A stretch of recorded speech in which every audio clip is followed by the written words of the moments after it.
The morning sky in Iowa was a dull gray, heavy with the promise of an early autumn chill. The first train carrying German women prisoners of war slowly rolled into Camp Alona, its wheels hissing against the cold steel tracks. As the train came to a halt, the sound of steam escaping the locomotive filled the air, cutting through the quiet countryside. The women, their faces gaunt and eyes wide with exhaustion, had just traveled for days in cramped conditions. They stepped onto American soil, their every step filled with a mixture of uncertainty and fear, unsure of what lay ahead.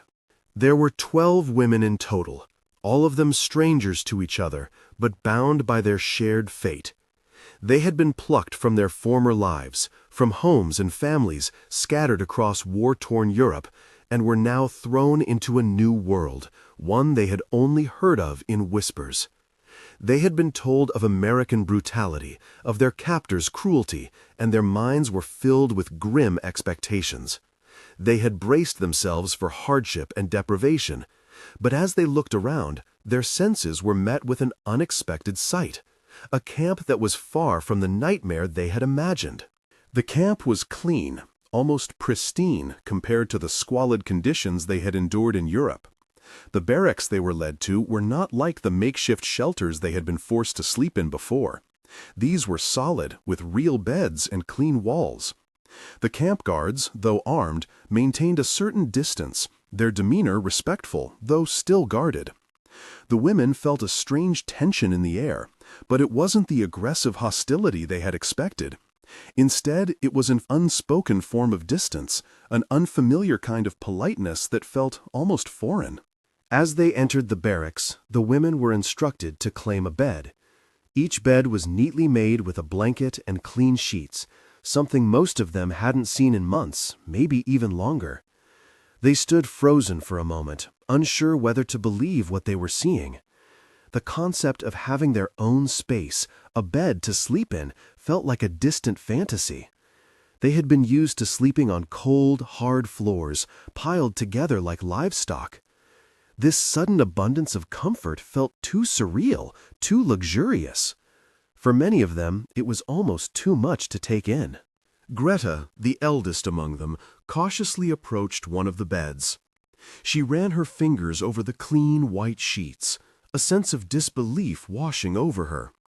She had spent years sleeping in bombed-out buildings and makeshift camps, always wondering where the next meal would come from, where she would rest her weary body.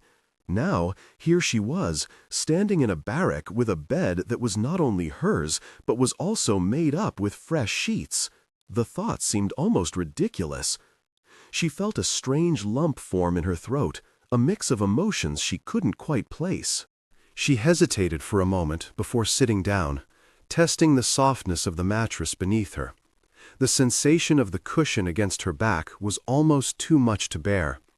Her body, conditioned by months of physical strain and deprivation, had forgotten what comfort felt like. She closed her eyes for a brief moment, allowing herself to forget where she was, to pretend for just a few seconds that she was not a prisoner, that she was simply a woman resting after a long day. But the weight of her situation quickly returned, and she opened her eyes, reminding herself of the reality she was living in. Around her, the other women were reacting in similar ways. Some were whispering to each other in disbelief, others simply stared, unsure of what to make of their newfound comfort. One of the younger women, Liesel, slowly sat down on her bed and placed her hands flat on the mattress, as if testing its reality. Her face was a mixture of wonder and confusion. How could this be real? How could they be treated like this when they were prisoners of war? It didn't make sense. As the women began to settle into their new surroundings, the silence in the room was heavy, thick with a mixture of relief and suspicion. None of them spoke much at first, each of them lost in their own thoughts. They had all been trained to expect the worst, and yet here they were, in a place that, in many ways, felt almost like a home. The question that lingered in the air, unspoken but understood, was simple. Why were they being treated like this? Greta finally broke the silence. She stood up and walked to the window, looking out at the vast, open fields that stretched before her. The sight was peaceful, and it unsettled her. She had never known peace like this, never been in a place that felt so still, so undisturbed. It was a strange kind of beauty, one that felt almost wrong in the context of their lives. She couldn't help but wonder what had brought this kindness to them, why they were being shown such care when the rest of the world had shown them nothing but pain. The day dragged on, and as the women settled into their barracks, they were served a meal. The food was simple but nourishing, a far cry from the scraps they had been given in their previous camps. Each woman took a plate of soup and sat down at the long wooden table. There was no rush, no urgency. They ate quietly, their thoughts still on their unexpected surroundings. It was hard to accept that they were being treated with this level of care when they had expected nothing but brutality. But as the meal came to an end, it became clear that this camp, though not home, was at least not the hellhole they had feared. As night fell and the women settled into their beds, they tried to make sense of the day's events. Greta lay in her bed, staring at the ceiling, her mind racing. She had never been one to trust easily, and the kindness they had been shown left her with more questions than answers. She didn't know what to expect in the coming days, but she knew one thing for certain. This was not the war she had been prepared for. It was something else entirely. The evening settled over Camp Alona with a soft, quiet hush. As the sun dipped below the horizon, the women gathered in the mess hall for their first official meal. The atmosphere was thick with an odd combination of relief and suspicion. They had been given warm beds and clean sheets, something they could scarcely comprehend, but the unease in their hearts remained. Their entire lives had been shaped by the violence and deprivation of war, and this unexpected kindness felt alien, almost threatening. Greta, who had always been the one to hold herself with the utmost composure, sat with her hands folded tightly in her lap, watching the others. The room was filled with the murmurs of the women, their voices hushed but full of curiosity. Each of them was still processing the reality of their situation, struggling to reconcile the images of brutality they had been fed with the treatment they were receiving now. They exchanged glances, trying to understand what was happening, as if searching for some hidden agenda in the kindness of the camp staff. The food was set before them, simple but nourishing. They had expected scraps or tasteless rations, but what they saw were bowls of soup, freshly baked bread, and even small portions of meat. It felt surreal. Liesel, sitting beside Greta, glanced at her with a furrowed brow. "It's too much," she whispered. Greta nodded silently, her eyes scanning the room. She knew exactly what Liesel meant. It was as if they had been placed in a dream, where every step was a misstep. Nothing about this situation felt real. How could they be treated so well when they had been taught to expect only cruelty? It was a question they would all wrestle with in silence for the rest of the evening. As the women ate, there was a strange quiet that hung in the air. They were still too stunned to speak openly, too uncertain of how to react. The sound of spoons against bowls filled the hall, punctuated by the occasional cough or the scrape of chairs against the floor. Greta took slow, measured bites, trying to savor the food, but the act of eating felt hollow. She couldn't shake the feeling that something was wrong, that their comfort here had a hidden cost. Her mind raced with thoughts of the war, of the atrocities they had all witnessed, and how this was all supposed to be punishment, not peace. For the first time since arriving, Greta allowed herself to breathe deeply, to release some of the tension that had been coiled tightly within her. The warmth of the food and the stillness of the night made her feel a strange sense of safety, but it was a safety that felt fragile, like a glass house that could shatter with the slightest touch. The other women were starting to talk more freely, though their conversations were tentative, as if they weren't sure whether they should be grateful or suspicious. Every word was weighed, as if the wrong comment might reveal something they shouldn't have said. As the meal came to an end, Sam, the camp cook, came out from the kitchen to collect the empty bowls. He was a large man, his dark skin shining with sweat, but there was a calmness to his movements that belied the hard work he put into each meal. He walked among the women with a kind of quiet pride, offering a smile here and there, but mostly keeping to himself. His presence was comforting, yet it carried a sense of formality that reminded the women that they were still prisoners, still under the authority of those who held them captive. Once the meal was finished, the women were led back to their barracks, their feet shuffling across the cold floor of the mess hall. Greta took her time walking back, her mind not yet at peace. She noticed how the guards had been more relaxed during the meal, how their faces were less stern, and how they had even shared a few brief smiles with the women. It made her uneasy, the way the guards seemed almost too friendly. Was this some kind of trick? Was this all part of a bigger game, a way to disarm them before the real punishment began? When Greta returned to her barrack, she stood by the window for a long time, gazing out at the camp. The night air was cool, and the sky was dotted with stars. It was peaceful, in a way that felt foreign to her. She had not seen a sky like this since she was a child, before the war had started. The quiet was unsettling. The hum of the world outside the camp felt distant, as if the war had never existed here. But that wasn't true, she reminded herself. The war was everywhere, even in the quiet corners of the world. She turned away from the window and sat down on her bed, her hands still trembling slightly. The comfort of the sheets beneath her felt unreal, like something she could wake up from at any moment. She closed her eyes and tried to imagine her life before the war, before the endless suffering. She tried to remember the feeling of safety, of being with family and friends, but it was as if those memories were slipping away, becoming faded and distant. The person she had been seemed like someone else entirely, someone she could no longer reach. As the night wore on, the women in the barrack began to settle into their beds. Some of them spoke quietly, whispering to each other in German. Greta could hear the soft rustling of sheets as the others tried to find sleep. But it was impossible to sleep, not when her mind was so full of questions. What did it all mean? Were they being treated with kindness because they were prisoners, or was there something more to it? She didn't know, and that uncertainty gnawed at her. She lay in bed, staring at the ceiling, unable to silence the thoughts racing through her mind.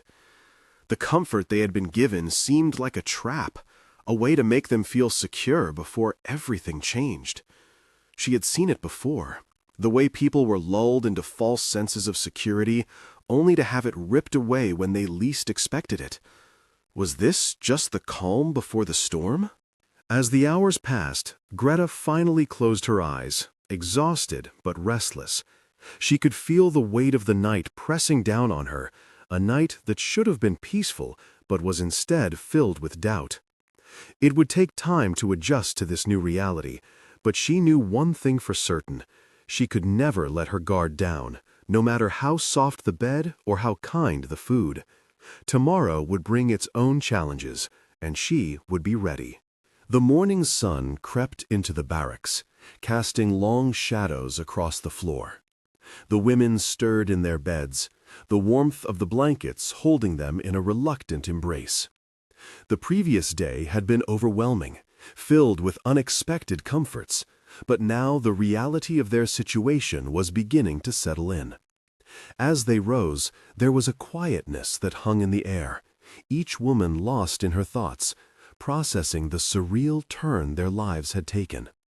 The memories of their previous camps, of the chaos and fear they had lived through, seemed distant now, but still fresh enough to remind them that they were, in fact, prisoners.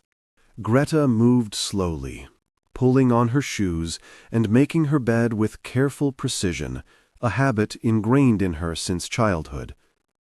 She glanced around the room at the other women, noting how they too seemed to be adjusting to the new routine, though with a hesitancy that betrayed their war-torn hearts. There was no excitement, no visible relief, just a quiet acceptance of the fact that they were alive and that, for now, they were safe. It was hard to reconcile this new reality with the harsh memories of their past, and it left a bitter taste in Greta's mouth. She wondered if the peace they had found here was merely temporary, like a fragile bubble that might burst at any moment. The breakfast bell rang, pulling the women from their thoughts. They gathered in the mess hall, their movements stiff and unsure, as though they were still waiting for the other shoe to drop. The meal was similar to the night before, simple but nourishing. There was something almost comforting about the routine of it all, the familiarity of being fed, of having their basic needs met. But the very comfort of it felt like a trap. Greta watched as some of the women ate in silence, their eyes cast downward, while others glanced around the room nervously, as though expecting someone to call out that it was all a mistake.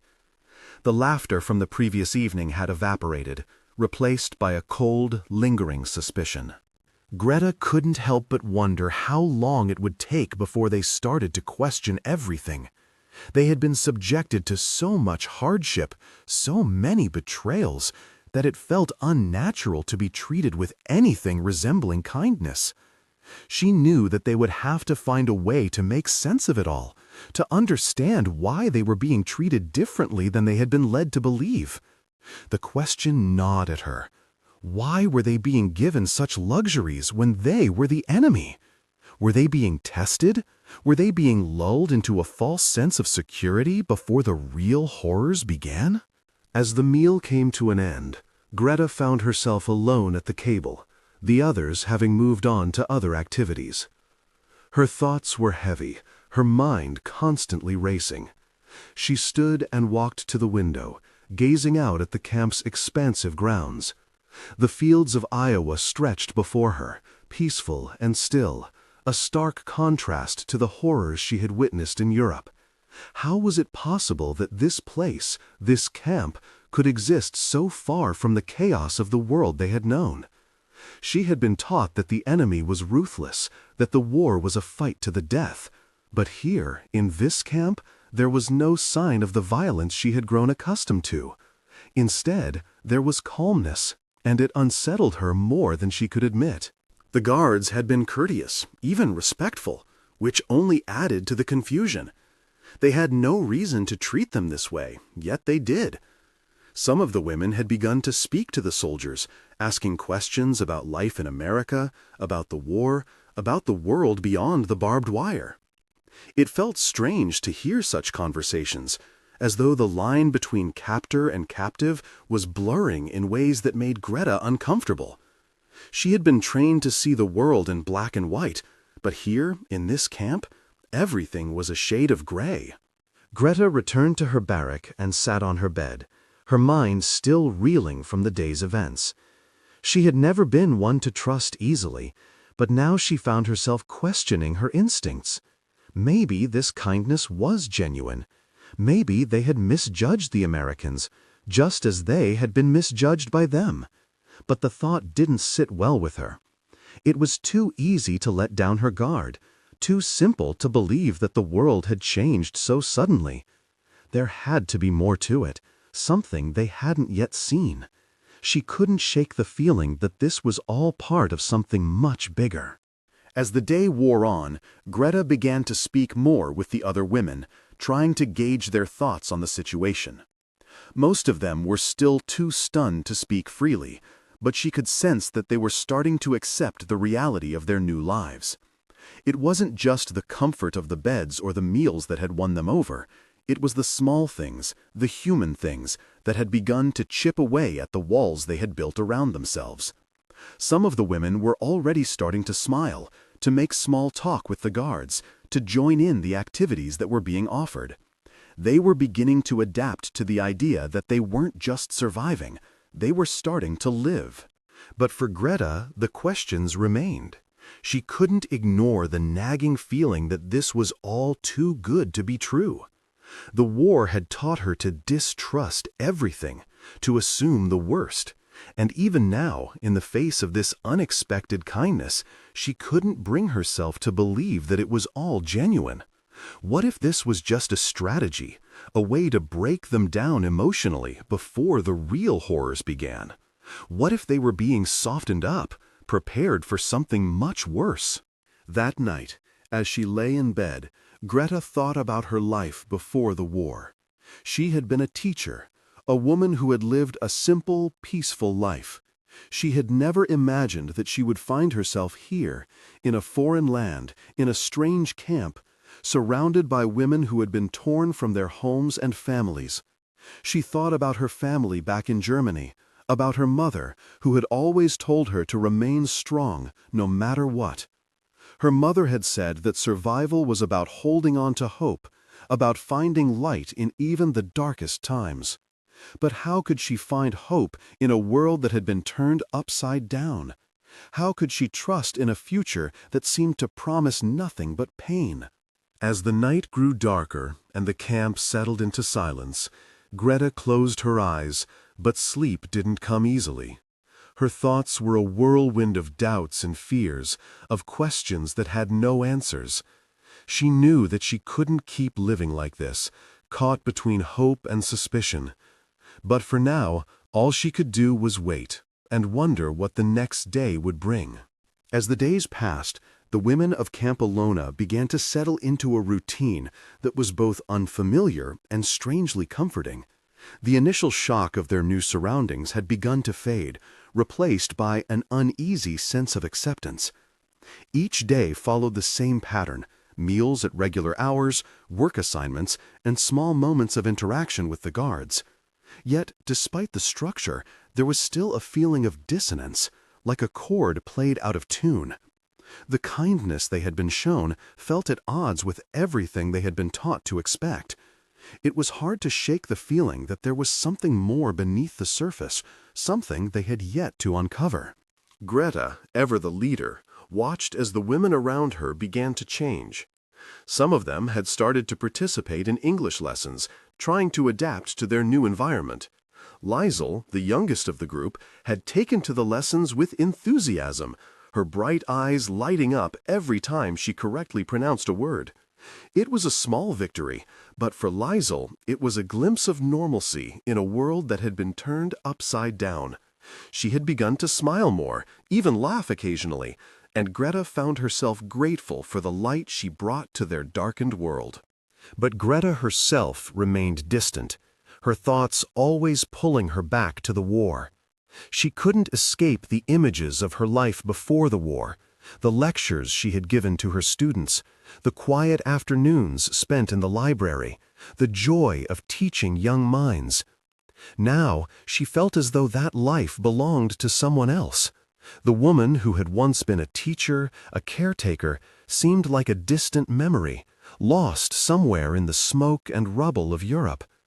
In her place was a woman who had learned to survive, to mask her emotions and keep her thoughts hidden behind a veil of stoicism. She couldn't afford to let her guard down, not yet. The camp's atmosphere had shifted slightly too. The guards, once rigid and distant, had begun to relax, their interactions with the women becoming less formal. Some of them had started offering small gestures of kindness, an extra portion of food, a friendly smile, a quiet word of encouragement. It was disorienting for Greta. She had never thought of soldiers as anything other than enemies, but here they were human too, caught in the same web of war and suffering. She didn't know whether to be grateful for their civility or to remain suspicious. She wasn't sure if this was just another ploy, a way to disarm them emotionally before the real battle began. As the days stretched into weeks, the reality of their situation began to sink in. They were prisoners, yes, but they were also survivors. The soft beds, the warm meals, the care they were receiving, none of it felt real, but it was real. They were alive. And for the moment, that was enough. Greta knew that the future was uncertain, that the war was still raging beyond the confines of the camp. But there was a strange kind of peace that came with simply surviving. It wasn't much, but it was something. It was a small victory in a world that had been marked by loss. One evening, as the women gathered in the mess hall, a tension that had been building for days finally broke. Liesl, after several attempts, finally got a sentence right in English. The others clapped and cheered, a rare moment of joy that cut through the heaviness of their lives. For the first time since their arrival, the laughter that filled the room was genuine. It was a moment of connection,